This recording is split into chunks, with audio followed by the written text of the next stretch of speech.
بسم اللہ الرحمن الرحیم۔ السلام علیکم۔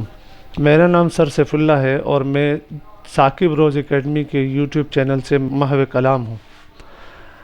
پیارے بچوں، اگر ابھی تک آپ نے ثاقب روز کے اس چینل کو سبسکرائب نہیں کیا ہے تو سب سے پہلے اس چینل کو سبسکرائب کریں اور بیل آئیکن کو بھی پریس کر دیں تاکہ ہر نئی آنے والی ویڈیو آپ تک جلد از جلد میسر ہو سکے۔ تو آج کا ہمارا ٹاپک ہے، آج ہم پڑھنے جا رہے ہیں تشکیل پاکستان، پاکستان کی شکل بنانا، کہ پاکستان کی شکل کس طرح تیار ہوئی۔ بر صغیر جب پاکستان، بنگلہ دیش اور انڈیا ایک ہی ملک شمار کیے جاتے تھے تو اس میں انگریزوں نے، مسلمانوں نے 1000 سال تک حکومت کی، اور پھر رفتہ رفتہ مسلمان ذبح حالی کا شکار ہوتے گئے۔ انہوں نے اپنی اخلاقی اقدار کو چھوڑ دیا، انہوں نے اپنی سنتوں کو چھوڑ دیا، انہوں نے اپنے مذہب سے دوری اختیار کی، جس کی بنا پر وہ مذہب اسلام سے دور ہوتے گئے اور مزید تقسیم در تقسیم اور ٹکڑوں میں بٹتے چلے گئے، اور ان کی 1000 سال حکمرانی کے بعد وہ تقسیم ہونا شروع ہو گئے۔ تو دوبارہ ان کے اندر اسلامی روح کا جذبہ اور اسلامی تعلیمات پیدا کرنے کے لیے بر صغیر میں کئی ساری تحاریک اور کئی ساری تحریکیں چلی ہیں، جن میں سب سے معتبر اور سب سے مشہور تحریک کا ہمارے اس چیپٹر میں ذکر کیا گیا ہے، جن میں سے سب سے پہلی تحریک جو ہے وہ تحریک شاہ ولی اللہ ہے۔ تو ہم تحریک شاہ ولی اللہ کے بارے میں سب سے پہلے پڑھیں گے۔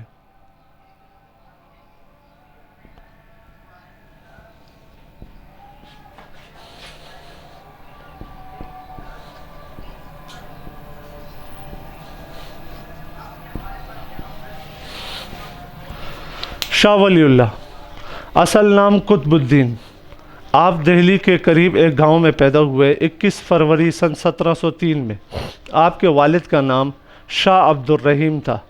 وہ مدرسہ رحیمیہ کے انچارج اور ایک بہت عالم فاضل جانے جاتے تھے۔ آپ کے والد شاہ عبد الرحیم بر صغیر کے بادشاہ اورنگزیب کے خاص خادمین میں بھی شمار کیے جاتے تھے، لیکن جب 1703 میں شاہ ولی اللہ کی پیدائش کے 4 سال بعد 1707 میں اورنگزیب عالمگیر کا انتقال ہوا تو بر صغیر افراتفری کا شکار ہوا۔ بر صغیر میں مسلمانوں کو پس پش ڈال دیا گیا۔ ہندوؤں اور انگریزوں نے آگے بڑھ کر قیادت کی باغ دوڑ تھام لی اور انگریز مسلمانوں پر ظلم و ستم ڈھانے لگے۔ مسلمان دن بدن زوال کی جانب گامزن تھے اور ترقی کی راہ سے کوسوں دور ہوتے چلے گئے۔ انگریز سرکار مسلمانوں کو آئے دن کسی نہ کسی پریشانی، کسی نہ کسی جھگڑے، کسی نہ کسی مصیبت میں گرفتار کرنے کے لیے حتی الممکن کوشش کیا کرتے تھے۔ شاہ ولی اللہ رحمۃ اللہ علیہ نے مسلمانوں کی ان دونوں ذبح حالیوں کو مد نظر رکھتے ہوئے کہ نمبر 1 مسلمان دن بدن پستی کا شکار ہیں، اور نمبر 2 مسلمان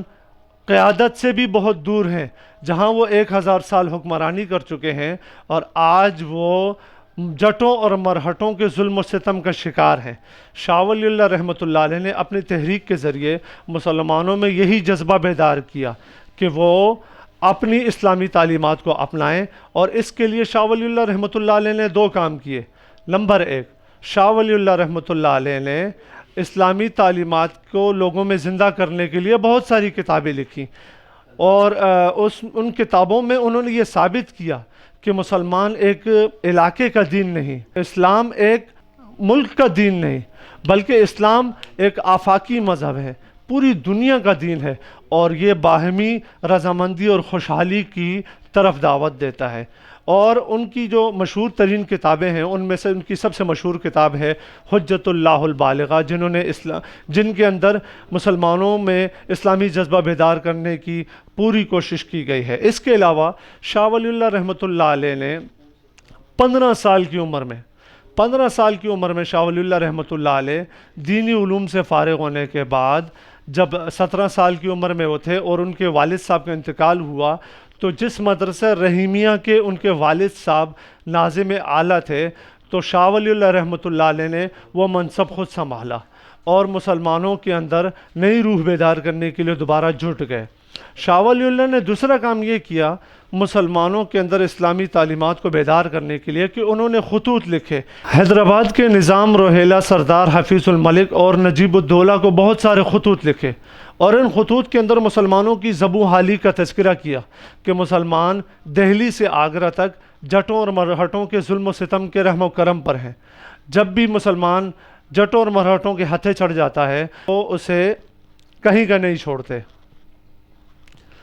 شاہ ولی اللہ کی اس آواز پر جن مؤخر ذکر جن کا نام میں نے لیا انہوں نے کوئی خاطر خواہ توجہ نہ دی، تو شاہ ولی اللہ نے افغانستان کے بادشاہ احمد شاہ ابدالی کو اس بارے میں خط لکھا کہ وہ مسلمانوں کی اس زبوں حالی کا مداوع کریں۔ تو 1761 میں شاہ ولی اللہ کے خط کے جواب میں